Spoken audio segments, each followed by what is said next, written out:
সুস্মিতা দেবী তার ছেলের বিয়ে দিয়ে নতুন বৌমাকে বাড়িতে নিয়ে আসে, কিন্তু যেদিন থেকে নতুন বৌমা বাড়িতে আসে সেদিন থেকে সে তার শ্বশুরবাড়ির পরিবারকে একেবারে অতিষ্ঠ করে তোলে। কারণ পল্লবী প্রচন্ড পরিমাণে কিপটা ছিল, আর তাদের কাছে টাকা পয়সা থাকা সত্ত্বেও বাড়িতে অনেক অনেক রেশনপত্র আনাজ থাকার পরও পল্লবী কোনোভাবেই তার পরিবারকে ঠিক মতো খাবার খেতে দেয় না। বৌমা, বলছি আজকে কি আমি বাজার থেকে চিকেন নিয়ে আসবো? কারণ আজকে আমার ছেলে মেয়েরা চিকেন খাবে বলছে, তাই আমি ভাবছি বাজার থেকে একটু চিকেন নিয়ে আসি। তুমি আজকে চিকেন কষা রান্না করে দেবে, কেমন? এ কি বলছেন আপনি? চিকেনের তো এখন অনেক দাম, প্রায় 250 টাকা কেজি। আপনি কি জানেন না, নাকি জেনেও না জানার ভান করছেন? সত্যি আপনারা যে কেন এত টাকা পয়সা নষ্ট করেন কে জানে। এতদিন ধরে যদি আপনারা একটু টাকা পয়সা বাঁচাতেন তাহলে হয়তো আজ আপনাদের কাছে কোনো কিছুরই অভাব থাকতো না।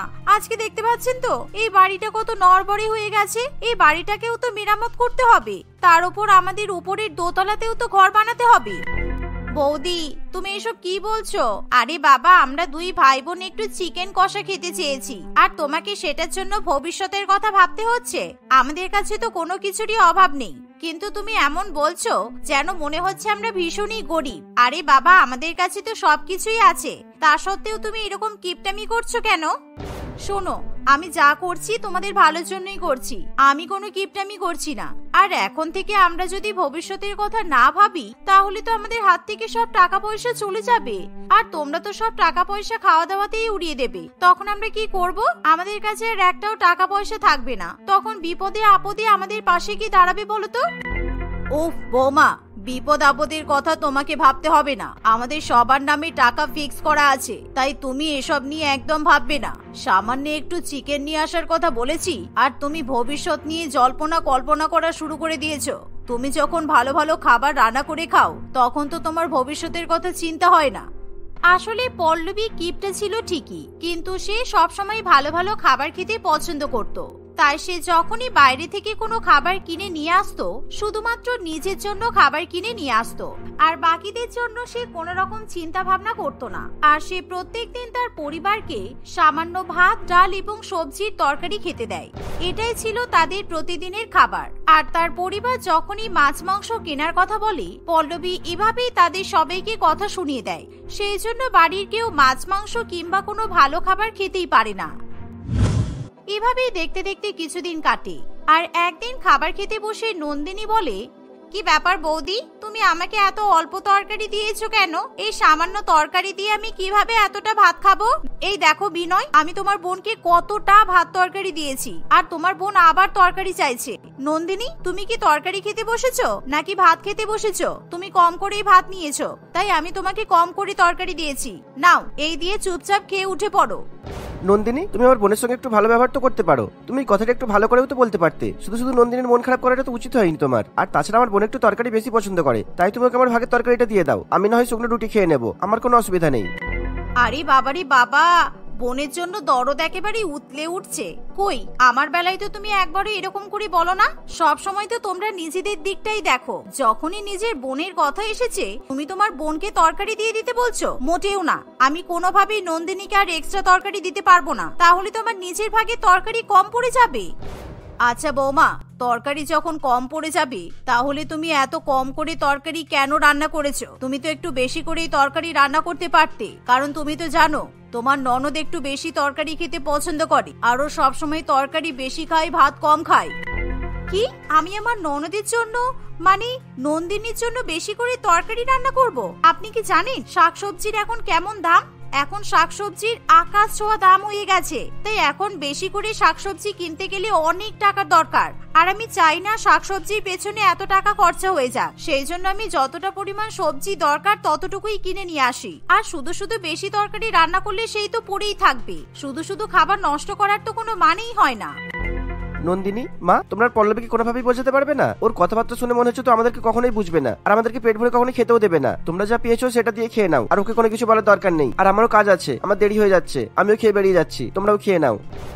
এই বলে বিনয় সেই সামান্য খাবার খেয়ে উঠে চলে যায়। কিন্তু বিনয়ের সেই সামান্য পরিমাণ খাবার খেয়ে কোনো রকম ভাবে পেট ভরে না, আর সেই জন্য বিনয় বাইরের রেস্টুরেন্টে গিয়ে আবার পেট ভরে খাবার খায়।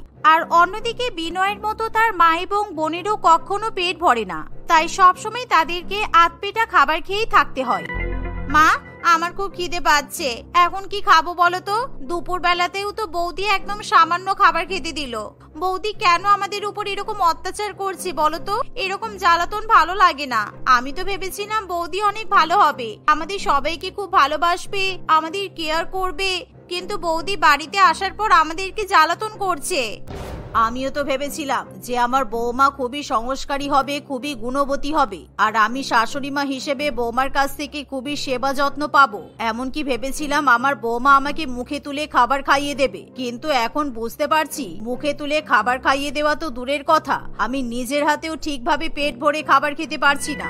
আমাদের রান্নাঘরে এত আনাজ রেশনপত্র থাকা সত্ত্বেও আমরা নিজেরা কিছু রান্না করতে পারবো না, কারণ আমরা যদি রান্নাঘরে যাই তাহলে বৌমা আমাদেরকে ধাক্কা দিয়ে রান্নাঘর থেকে বের করে দেবে, এমন ভাবে অপমান করবে যেন মনে হবে এটা আমাদের বাড়ি নয়, ওর একারই বাড়ি।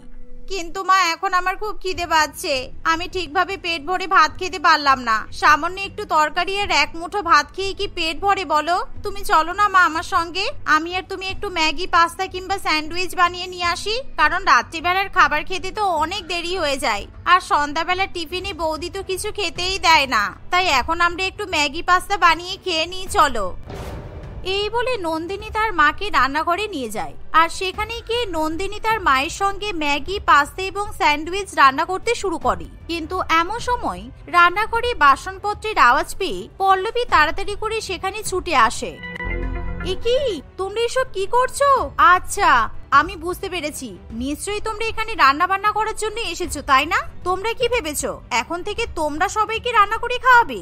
না না না, এটা আমি কখনোই করতে দেব না, কারণ তোমরা রান্না করা মানে রান্নাঘরের সমস্ত জিনিসপত্র অগোছালো করে দেবে, আর তার সাথে সাথে তোমরা সব জিনিসের অপচয় করবে। না, আমি এটা কখনোই হতে দেব না, তোমরা বেরিয়ে যাও এখনই রান্নাঘর থেকে। বৌদি, আমাদের মাথায় যথেষ্ট বুদ্ধি আছে, ঠিক আছে? আমরা কেন জিনিসপত্রের অপচয় করতে যাব? আমাদের রান্না করতে যতটুকু উপকরণের প্রয়োজন হবে আমরা তো ততটাই নেব, আর দুপুরে তুমি এত সামান্য খাবার খেতে দিয়েছো, আমাদের একটুও পেট ভরেনি, তাই আমি আর মা দুজনে মিলে ম্যাগি, পাস্তা, স্যান্ডউইচ বানাচ্ছি। কি, এ কি বলছো তোমরা? ম্যাগি, পাস্তা, স্যান্ডউইচ তিনটে একসঙ্গে? না না না না না, একদম এসব বানানো যাবে না। তোমরা আমাকে বলো, যে কোনো একটা খাবারের নাম বলো। হ্যাঁ হ্যাঁ, আমি বরং তোমাদেরকে ম্যাগি বানিয়ে দিচ্ছি, ঠিক আছে? ওসব পাস্তা স্যান্ডউইচ বানানোর একদম দরকার নেই, কারণ পাস্তা স্যান্ডউইচ বানাতে গেলে অনেক কিছু লাগবে, আমি সহজে একটু ম্যাগি বানিয়ে দিচ্ছি। বৌমা, দয়া করে তুমি আমাদেরকে ছেড়ে দাও, তুমি এত কিপটা আমরা যদি আগে জানতাম, সত্যি তোমাকে কখনো আমার ছেলের সঙ্গে বিয়ে দিতাম না। তুমি যেই থেকে এই বাড়িতে এসেছো আমরা ঠিকভাবে পেট ভরে খাবার পর্যন্ত খেতে পারছি না, তোমার জন্য আমার ছেলে আর স্বামী দুজনেই না খেতে পেয়ে একেবারে শুকিয়ে যাচ্ছে। দয়া করে আমাদের উপর এভাবে অত্যাচার করো না, তোমার অত্যাচারে আমরা একেবারে অতিষ্ঠ হয়ে যাচ্ছি। আপনি এমন ভাবে বলছেন যেন আমি আপনাদের কাউকে ঠিকভাবে খাবার খেতে দিই না। আপনি ওই পাশের বাড়ির কাকিমাকে দেখেছেন? ওনার তো দুই ছেলে, ওনাকে খাবার খেতেই দেয় না, তা সত্ত্বেও কাকিমার চেহারা কেমন, নিজে রান্না করে খায়, আর আপনাদেরকে আমি রান্না করে খাবার খেতে দিচ্ছি, তা সত্ত্বেও আপনাদের পোষাচ্ছে না। শুনুন, যতদিন আমি এই বাড়িতে আছি ততদিন আমি আপনাদেরকে রান্না করে খাওয়াবো, আপনাদেরকে কিছু করতে দেব না আমি। আচ্ছা বৌদি, ঠিক আছে, দয়া করে এখন আর কিছু বলো না, আমার আর মায়ের কিন্তু খুব জোরে খিদে পেয়েছে, তুমি বরং একটু বেশি করে আমাদেরকে ম্যাগি বানিয়ে দাও, তাহলেই আমরা খেয়ে নেব। এই শুনে পল্লবী ম্যাগি বানাতে শুরু করে, কিন্তু সে শুধুমাত্র 5 টাকার এক প্যাকেট ম্যাগি বানিয়ে তার শাশুড়িমা এবং ননদকে খেতে দেয়, আর সেই অল্প পরিমাণ ম্যাগি খাওয়ার পর কিছুতেই তাদের দুজনের পেট ভরে না। এভাবেই দেখতে দেখতে দিন কাটে, আর পল্লবীর এরকম স্বভাবের জন্য তার বাড়ির লোকেরা প্রচন্ড পরিমাণে বিরক্ত হয়ে ওঠে। মা, আমার কাছে একটা প্ল্যান আছে, আমরা আজকে থেকে আর বাড়িতে কোনো খাবার খাবো না, আমরা বাইরে থেকে খাবার খেয়ে আসবো, আর বাড়িতে যা খাবার আছে সব ওরকমই থাকবে। বাড়ির খাবারগুলো যখন নষ্ট হবে তখন দেখবে বৌদি আমাদেরকে বেশি বেশি খাবার দিতে শুরু করবে। নন্দিনীর কথা শুনে সবাই রাজি হয়ে যায়, আর পরের দিন থেকেই পল্লবীর শ্বশুরবাড়ির সকলেই বাইরের রেস্টুরেন্ট থেকে খাবার খেয়ে আসে, আর বাড়িতে তারা কোনো খাবারই খায় না। তারা সবসময় নানান রকম অজুহাত দিয়ে বাইরে বেরোয়, আর 3 বেলা করে বাইরের রেস্টুরেন্ট থেকে খাবার খেয়ে আসে, আর যার ফলে পল্লবীর রান্না করা খাবার একই রকম ভাবে পড়ে থাকে। এভাবেই কিছুদিন কাটে আর পল্লবীর রান্না করা খাবার প্রত্যেকদিন নষ্ট হয়। তাই একদিন পল্লবী তার পরিবারকে বলে, কি ব্যাপার, তোমরা আজকাল বাড়িতে খাবার খাচ্ছ না কেন? তোমরা কোথা থেকে খাবার খেয়ে আসছো শুনি? সবসময় অজুহাত দিয়ে বাইরে বেরিয়ে যাচ্ছ, এমনকি রাত্রিবেলাতেও বাইরে যাচ্ছ। আমি মানলাম নন্দিনী নিজের বন্ধু বান্ধবদের বাড়ি থেকে খাবার খেয়ে আসছে, কিন্তু বাবা মা বিনয় তোমরা সবাই কোথা থেকে খাবার খেয়ে আসছো? আচ্ছা তোমরা কি শুরু করেছো বলো তো?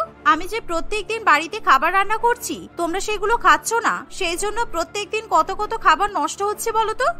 পল্লবী, তুমি তো আমাদেরকে বেশি বেশি করে খাবার খেতে দাও না, আর তুমি তো অনেক কিপটা, তাই হয়তো তোমার মা বাবা তোমাকে সহ্য করতে পারে না, আর সেই জন্যই তোমার এত তাড়াতাড়ি বিয়ে দিয়ে দিয়েছিল আমার সাথে। বাড়িতে একটা কিপটে বউ থাকলে সকলেই তো না খেতে পেয়ে মারা যাবে, তাই না? তাই আমি আমার পরিবারকে কোনোভাবে এরকম ভাবে দেখতে পারবো না, তাই এই সব খাবার তুমি খেয়ে নাও, তাহলে তোমার আর কোনো কষ্ট হবে না। বিনয়ের মুখে এমন কথা শুনে পল্লবী চুপচাপ দাঁড়িয়ে থাকে। আর এমন সময় পল্লবীর তার মায়ের বাড়ির কথা মনে পড়ে। আসলে পল্লবীর বাবা মা পল্লবীকে একদমই সহ্য করতে পারতো না, আর সেই জন্য পল্লবী তার বাবা মাকেও ঠিকঠাক ভাবে খাবার খেতে দিত না। পল্লবী সবসময় বাড়িতেও খাবার বাঁচিয়ে রাখার চেষ্টা করত, আর এমনকি সে একদিন খাবার রান্না করে 2 দিন ধরে সেই বাসি খাবার তার বাবা মাকে খাওয়াতো। আর পল্লবীর এরকম স্বভাবের কারণে বিরক্ত হয়ে তার বাবা মা তাকে তাড়াতাড়ি বিয়ে দিয়ে দেয়। আর বিয়ের পর পল্লবী শ্বশুর বাড়িতে যাওয়ার পর তার শ্বশুর বাড়ির পরিবারের উপর অত্যাচার করতে শুরু করে। তোমার বাবা মা তোমাকে এখানে পাঠিয়ে দিয়েছে কারণ ওনারা তোমাকে সহ্য করতে পারেনি, কিন্তু তুমি একবার ভেবে দেখো তো তোমার এত অত্যাচার আমরা কিভাবে সহ্য করেছি। শুধুমাত্র তোমাকে ভালোবাসি বলে আমরা তোমাকে সেরকম ভাবে কিছু বলতে পারি না, তুমি আমাদেরকে ঠিকভাবে খেতে পর্যন্ত দাও না, আর আমরা চাইলেই কিন্তু তোমাকে এই বাড়ি থেকে বের করে দিতে পারি, সেটা তুমি একবার ভেবেও দেখো না। শাশুড়ি মায়ের কথা শুনে পল্লবী নিজের ভুল বুঝতে পারে, তাই সে হাত জোর করে সকলের কাছে ক্ষমা চাইতে শুরু করে। যার ফলে সেদিনের পর থেকে পল্লবী আর কোনো রকম ভাবে কিপটামি করে না। সে তার পরিবারের সবাইকে এখন পেট ভরে খাবার খেতে দেয়, আর যার ফলে তার পরিবারের সবাই খুবই খুশি হয়।